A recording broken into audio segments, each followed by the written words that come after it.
Por determinar quién será el sucesor de Gabriel Boric, el presidente más joven en la historia del país. Asumió la presidencia, muchas expectativas había alrededor del ejecutivo que iba a liderar Gabriel Boric. Sin embargo, tuvo un revés en su periodo presidencial, tal vez el más relevante, y fue precisamente no poder llevar adelante el cambio constitucional. Importante también revisar lo que ha sido este periodo presidencial de Gabriel Boric para entender cómo ha estado en los últimos años la arena política chilena. Seguimos en esta conversación con Carlos Carrasco, él es periodista, consultor político, vive en Chile, además por esta razón conoce y tiene una vasta experiencia, ¿no?, en lo que es Chile como sociedad, la sociedad chilena, cómo se desenvuelve la política en este país que es un poco diferente, ¿no?, a cómo es Chile quizás al resto de países de América Latina, quizás algunos matices que lo pueden diferenciar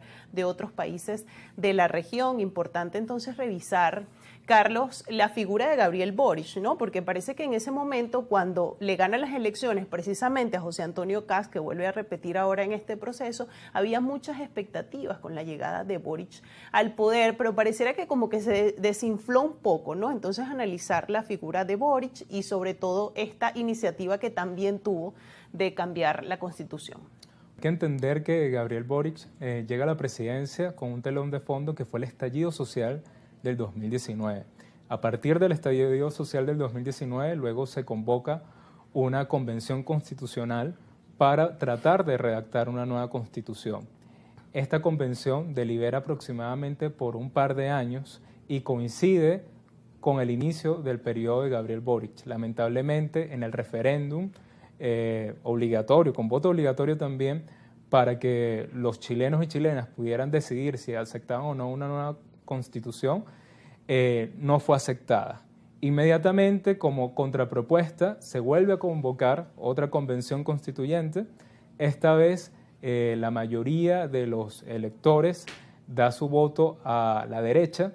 Sin embargo, esta nueva convención tampoco resulta aceptada por la mayoría de la ciudadanía. En función de eso, el telón de fondo del inicio de la presidencia de Gabriel Boric estuvo marcado por una impotencia, por una frustración en las expectativas sobre tener una nueva Carta Magna. Hay que entender que la Carta Magna actual que tiene Chile data de 1980, fue escrita en dictadura, bajo la dictadura de Augusto Pinochet, y eso sigue siendo un tema complejo para la sociedad chilena, pero que lamentablemente las propuestas que se han generado en estos años han sido polarizadas, e inclusive podemos trasladar esa misma polarización que pasó con las convenciones constituyentes a las elecciones que hoy tenemos en el país.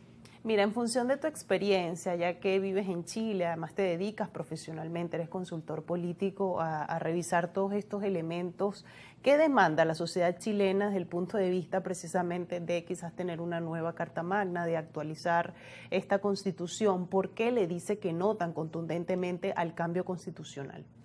Chile es un país y su sociedad que ha atravesado un proceso de crecimiento económico que dista mucho a lo que ha pasado con otros países de América Latina, donde también ha fortalecido su institucionalidad democrática. Eso es indudable. Pero la sociedad chilena demanda que no ha recibido los beneficios de esa modernización. Las brechas de desigualdad cada vez aumentan más. Hay una exigencia por una educación pública de calidad, donde las personas no tengan tantas deudas. Las juventudes demandan mayores accesos a la vivienda, mayores accesos a empleos decentes, elementos que lamentablemente la democracia que hoy tiene Chile no está brindando, y se pone en cuestionamiento si la democracia que inició la concertación y que luego fue derivando en lo que hoy tiene el país todavía puede resultar pertinente para resolver los problemas de la sociedad chilena. Por eso es que tenemos en este minuto dos posiciones tan polarizadas. Por un lado, Janek Jara, que promete o apuesta a una mayor distribución de toda esa riqueza que la sociedad no percibe, y por el otro lado, José Antonio Kast, que demanda un mayor acceso de nuevo a ese crecimiento económico de los primeros años de la edad, en cierta medida a lo que fue el periodo de la dictadura. Entonces, hay que entender que es muy delicado un poco la narrativa que se está manejando en este momento, porque Ambos candidatos están apelando a solucionar los problemas de la sociedad chilena, pero en función de respuestas que en algunos casos se remontan a propuestas del pasado, ya sea de la dictadura de Augusto Pinochet o inclusive retomar ciertas propuestas de la Unidad Popular, que fue la coalición de gobierno que llegó a Salvador Allende al poder. Cuando uno revisa a los dos candidatos que se van a enfrentar al balotaje, previamente candidatos donde pareciera que, o la mayoría de los candidatos en esta oferta eran de derecha, ¿no? Y ahora además tenemos esta irrupción de Franco Parisi, sorpresivo por demás, que bueno, llama la atención, ¿no? En este proceso de estos dos grandes polos, un candidato outsider que no se sabe muy bien cuál es la propuesta y qué presenta. Fíjate que el caso de Parisi es bien paradigmático porque quizás para la América Latina es un personaje desconocido, pero Parisi ya ha sido candidato presidencial en las elecciones pasadas y su origen, a pesar de que no lo comparan mucho, pero su origen de figura pública con la persona con la que guarda más similitudes a nivel de América Latina es Javier Milei.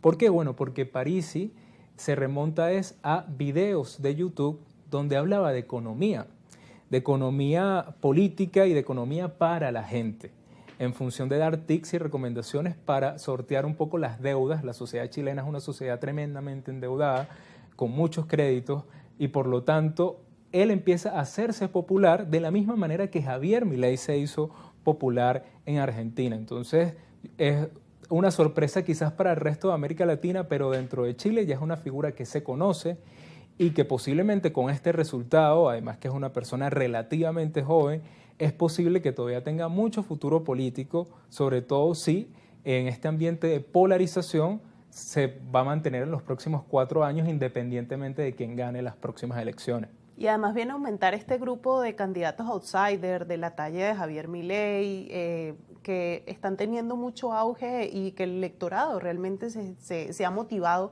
a través de estos candidatos, ¿no? Por participar en los procesos electorales y en la política. Puede, por supuesto, más adelante representar, digamos, una hazaña importante en Chile. Vamos a hacer entonces una pausa para el regreso, hablar entonces de los dos candidatos principales y los temas de agenda, porque a pesar de que el antecedente quizás más directo de esta elección es el estallido social de 2019, hay que entender además que pareciera que las demandas sociales bajaron a un segundo lugar en el orden de prioridad, y la migración y la seguridad están liderando como temas de campaña, y los veíamos en los distintos debates de los candidatos presidenciales en Chile. Vamos a hacer una pausa en esta conversación con Carlos Carrasco, periodista, consultor político, además vive en Chile y nos está trayendo información de primera mano de cómo se está llevando a cabo el proceso electoral, cómo es la sociedad y la política chilena.